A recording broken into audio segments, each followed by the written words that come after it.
Here are 10 things I learned about stomach cancer before I had my total gastrectomy, stomach completely removed. And just listen, if I get anything wrong, just let me know in the comments because I'm not a doctor. I just don't have a stomach anymore. There are different types of stomach cancers. There are stomach cancers that have tumors, like in one location. And then there's the stomach cancer that I had, which is hereditary diffuse gastric cancer.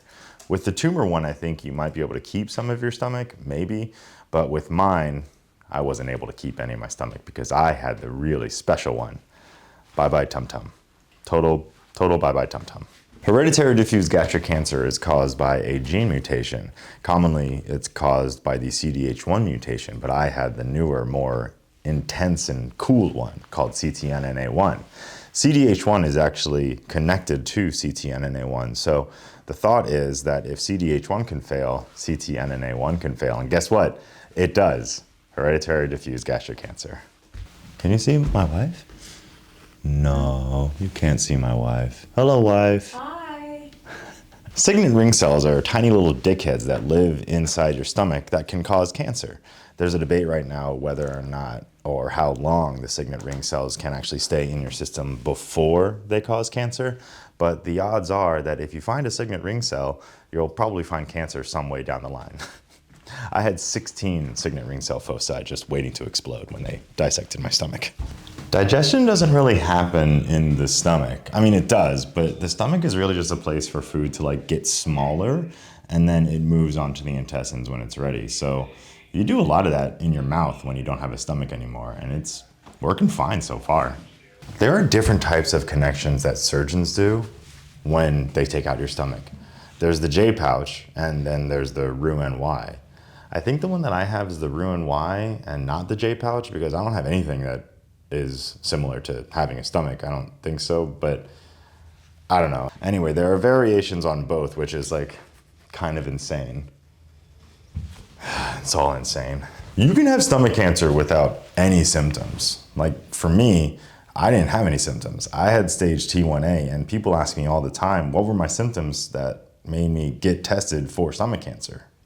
Yeah, the answer was none. People show up with stage 4 stomach cancer without ever knowing that they've been vomiting for a year because they have stomach cancer. And really, I think it's just about patient advocacy. If you think something is off, just ask for the bigger test because, I don't know, it's always good to just check.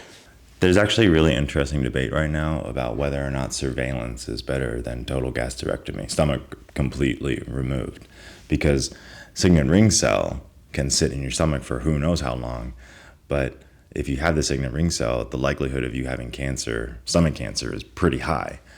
So for me, for example, I had those 16 signet ring cell foci just like waiting to explode, and I already had the cancer in my stomach, so I decided to just like take it out.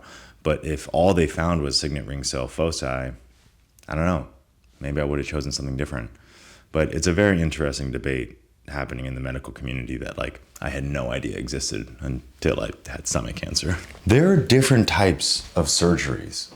So like there's the robot one, which I didn't have. There's the open one, which I also didn't have. But then there's the laparoscopic one, which I did have. I thought the laparoscopic one was the robot one, but maybe they aren't, or maybe they are. But anyway, the open one is the fastest because you just open up, take it out, put it back together again. But the laparoscopic one takes a little bit longer, but the healing time is a lot faster. So I was happy to have that. I just have like 4 tiny scars instead of one big one. But the open one does give you like a really badass scar that makes you look like you got bit by a shark.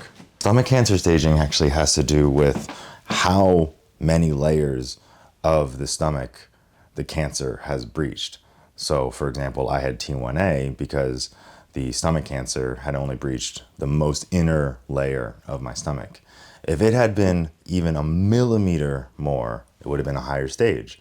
Actually, there are stages inside of stages. So I had T1A, but if it had broken through another layer, it would have been T1B.